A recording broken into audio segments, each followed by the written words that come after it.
Hello नमस्कार दोस्तों। आज हम बात करेंगे टाटा टेक्नोलॉजी के शेयर के बारे में और जानेंगे इसके इम्पोर्टेंस, सपोर्ट और छोटे से टारगेट के बारे में। साथ ही हमारा ये वीडियो आपकी एजुकेशन के लिए है। इस वीडियो में बाय सेल की एडवाइस नहीं है।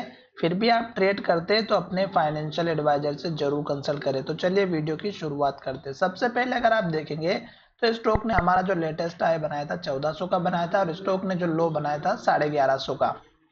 अब स्टॉक हमारा इसी लेवल से बार बार जो है रिटर्न आते हुए नजर आ रहा है। तो आप देख सकते हैं कि स्टॉक ने हमारा यहाँ पर कितना बढ़िया तरीके से यहाँ पर जो सपोर्ट लिया था वो यहाँ रेजिस्टेंस लिया, यहाँ पर भी रेजिस्टेंस लिया, यहाँ पर भी रेजिस्टेंस लिया और यहाँ पर भी रेजिस्टेंस लिया।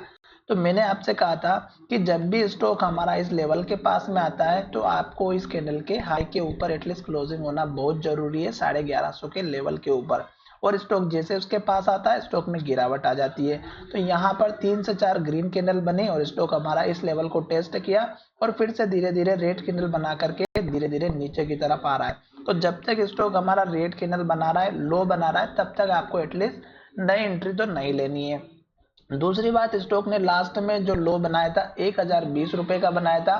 तो ये जो लास्ट का लो है ये आप अपना स्टॉप लॉस या सपोर्ट लेवल लेकर के चलिएगा। इन केस अगर वैसे तो ये स्टॉप लॉस हमारा अब हिट नहीं होने वाला है, क्योंकि स्टॉक अब यहाँ से है ना तीसरी बार जो है इस लेवल पर आ चुका है और अब स्टॉक सपोर्ट लेकर के यहाँ से ऊपर जाने की पूरी कोशिश करेगा। तो अब स्टॉक का सपोर्ट लेवल जो है एक तो इस कैंडल के लो का बनना चाहिए जो कि 1084 रुपए के आसपास का है, और दूसरा सपोर्ट लेवल इस कैंडल के लो का जो हमारा यहाँ पर 1070 का आसपास का है। तो ये दो स्टॉक के सपोर्ट लेवल बनने चाहिए और यहाँ से स्टॉक जो है हमारा सपोर्ट लेता हुआ नजर आ सकता है। तो ये चीज आपको एक तो ध्यान में रखना है। क्यों? क्योंकि स्टॉक अभी नीचे की तरफ आ रहा है, रेड कैंडल बना रहा है और लो के पास क्लोजिंग हो रही है। तो जब तक तो आपको एंट्री नहीं लेना है।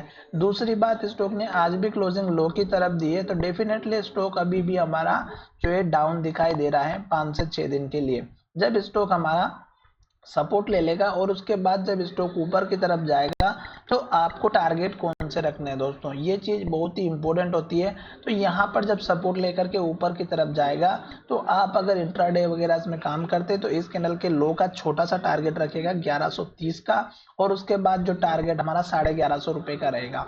और जैसे ये टारगेट हिट हो जाता है तो आपको स्टॉक में इस कैंडल के लो का जो कि 1170 रुपए के आसपास का आपको उसके बाद का टारगेट रखना है। छोटे टारगेट है पर ये बहुत ही इंपॉर्टेंट है। और उसके बाद देखिएगा यहाँ पर स्टॉक ने एक हाई बनाया था 1180 रुपए का, उसके बाद का टारगेट रखना है। फिर आपको इस कैंडल का हाई का टारगेट रखना है 1200 रुपए का और फिर लास्ट का टारगेट आपको 1284 रुपए का रखना है। फिलहाल स्टॉक अभी थोड़ा सा यहाँ से लेके यहाँ तक एक जो अप मूवमेंट दिया था, तो यहाँ पर जो लोग पहले बैठे हुए थे उन लोगों ने अपना cost to cost, no profit no loss में स्टॉक को सेल करना स्टार्ट कर दिया, जिसकी वजह से स्टॉक में गिरावट आई। अब स्टॉक जब ये गिरावट खत्म हो जाएगी यहाँ से फिर से एक बाइंग अपॉर्चुनिटी आएगी और स्टॉक फिर से ऊपर जाते हुए नजर आएगा। तो जब तक स्टॉक रेड कैंडल बना रहा है आपको वेट करना है, जल्दबाजी नहीं करनी है।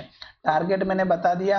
अब स्टॉक का सपोर्ट लेवल इस लास्ट के लो से ऊपर बनना बहुत जरूरी है, तभी स्टॉक हमारा यहाँ से अप ट्रेंड को फॉलो करते हुए नजर आएगा। तो चलिए वीडियो का विराम करते हैं। धन्यवाद, मिलेंगे नए वीडियो में।